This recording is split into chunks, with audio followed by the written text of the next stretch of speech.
So magandang araw kabola, sa video na ito ibibigay po natin ang atin pong power ranking ng mga teams kabola. Bilang pang-hype natin dito sa paparating na nga po, magsisimula po na bagong season ng PBA. We are really excited about this new season. Iba yung feel niya kabola. Ang pinaka-importante dito, kung na-realize nyo, wala pong naganap na farm team trade during the off-season. Diba? Napansin nyo ba yan? Wala pong naganap na ganun. So, I'm very excited kabola. So, may hindi pa nakasubscribe, pakipindot naman po yung subscription button. Pero before tayo pumunta doon, comment muna tayo sa mga comments po na na-receive natin dito po sa ating channel. Doon po rin po sa post natin na Magnolia Northport Potential Blockbuster. Sabi po ni Jun Jaira Timbal, grabe ka naman gumawa ng trade package. Sobrang lugi ang Magnolia, ang sabi niya. So, I think perception mo lang yan, Sir Jun, no? So, I think yung assessment ko kasi, yun po yung ating shinare po dyan sa mga potential trades po na yan. Lagi na lang may trade rumor sa Magnolia, wala namang nagkakatotot. Okay, so it's more of we know na conservative po talaga pagdating sa trade ang Magnolia Hotshots. Pero, di ba, it's entertaining naman to talk about it, to assume, to imagine potential trades po kabola. Kaya ginagawa natin. Kung ayaw nyo po yun, hindi ko na-entertain doon, you can always find other platforms po kabola. So ito na yung ating ranking, So we rank them from 12 to 1 according to their chances po. Currently sa mata po natin na sila po yung mananalo po nito nga pong championship kabola. Number 12 natin, wala na pong iba kundi ang Northport Batang Pier. Sila kasi yung pinaka-glaring yung need kabola. They need an elite playmaker and they need a giant. Kapag po gusto mo makipag-compete, you need those two. Mas yun na dapat meron ka ng dalawa kung gusto mo talagang manalo po ng kampiyonato. And currently, they do not have both kabola. So, mahirap po magkatiwalaan sila, di ba? Nakakayanin po nilang manalo ng championship. Although, of course, pwedeng magbago po yung assessment natin pag nagbalik po ito nga si Robert Bolick kabola. Number 11 natin will be Blackwater Elite kabola. So, sa Blackwater Elite naman, frontline depth, okay lang. Metro Rosario kasi sila, Yusuf Taha is also huge kabola. So, in a way, with those two, okay na yung size nila. Ang problema nila, wala din po silang elite na playmaker. Wala silang elite na player na consistently mabibreakdown po yung defense in 48 minutes span kabola. Unless, of course, bigla-biglang maging ganong klase po ng player, itong si Baser Amer. Siya yung main po nila na pwedeng may push to that level, or ito nga pong si Ray Suerte.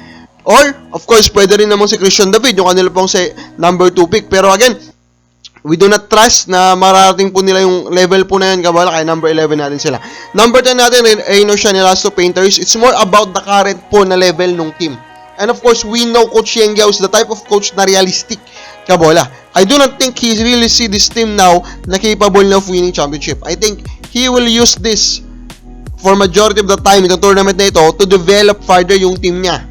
Kabola. Matalino si Coach Yengyao. Long term yan kung tumitingin. So, yun po yung na-expect natin dito po kay Coach Yengyao. Kaya number 10 po natin ang Rain or Shine. Number 9 natin will be Terra Firma Jeep. Nakagulat ba? Yes. May tatlong teams na mas mababa po sa Terra Firma Jeep. Bakit? Kasi, kung maalala yung sinabi ko po dun sa number 12 na Northport, kay Terra Firma Jeep, meron siya nun, Dun sa kanila pong frontline, meron silang 6'8 na Isaac Go. Then, of course, Aldrich Ramos, 6'6", 6'7 din po yan, capable of defending the Giants. And, of course, yung kanilang import, malaki yan din. Kaya din pong i-defend yung ibang Giant ng ilang liga. Now, they also have that elite playmaker, kabola, Stephen Holt. And not only Stephen Holt, they also have Wami Chongson. And, take note baka yung isa pa po nilang first round pick in the 2023 draft, ganun din yung level. Diba? Malay natin, diba? Kasi yung mga film naman, minsan nanggugulat talaga yan. Hindi natin yan ine-expect kabola, diba? Kasi hindi yan masyadong na-scout.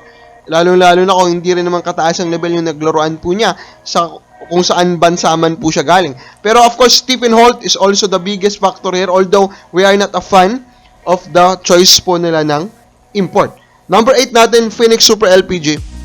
So in terms of local lang na roster, medyo tagilid siya sa akin, pero excited pa rin tayo, kaya nga may 4 po na teams na above him, is that Jonathan Williams. Jonathan Williams, legit po yan NBA veteran, maganda yung pinakita niya when he played in the NBA, he is a versatile player kabola, so yung titignan natin kung magiging monster import ba siya dito po sa PBA, kasi kung magiging monster import siya kabola, di may chance na maganda po ang takbuhin nitong Phoenix Super LPG kabola. Number 7 natin will be Converge Fiber Xers. Actually, of course, we are not a fan nung nangyari, nung nawalan po sila ng kanilang top 2 local scorers for nothing. Diba? Big blow yun, diba? Mawalan ka ng Maverick and Missy, mawalan ka ng Geronteng, and you got nothing for it. Pero, diba, bigla naman silang chumamba dun sa draft. Walang gumusto kay Winston, kaya kinuha nila. So now they have Winston, whom I believe is more than capable of being an elite playmaker, kabola dito sa PBA. And, diba, the coaching staff is still very, very good. And then yung kanilang frontline, even though hindi sila tallest, di ba? They have a big number po of 6'5", 6'6", kabola ng mga players. That should help them in their frontline. Number 6 natin, Meralco Bolts, kabola. I'm not the biggest fan of the import choice, kabola. Di ba? Hindi tayo fan po nung kanilang pinili po ng import. Although, of course, pwede rin naman tong manggulat.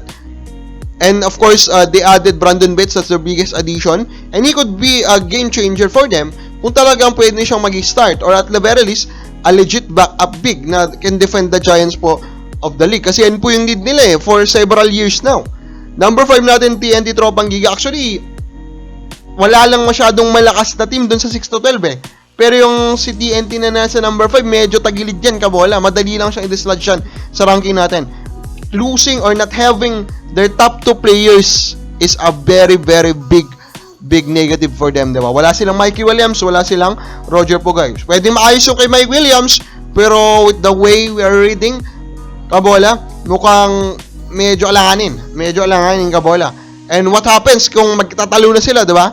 Eh, hindi pa dumating. Baka ngayon, mag-problema na talaga itong kanila pong tsansa na makuha po yung kampiyonato dito po sa Commissioner's Cup. Buti na lang, of course, nandyan pa rin si Ronde, and we believe that Ronde is the best import to start this tournament.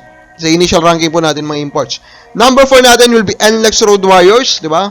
So, NLEX Road Warriors, bakit po sila nandito sa number 4? Same case lang, di ba? Dun sa kwento pa rin natin or dun sa narrative natin.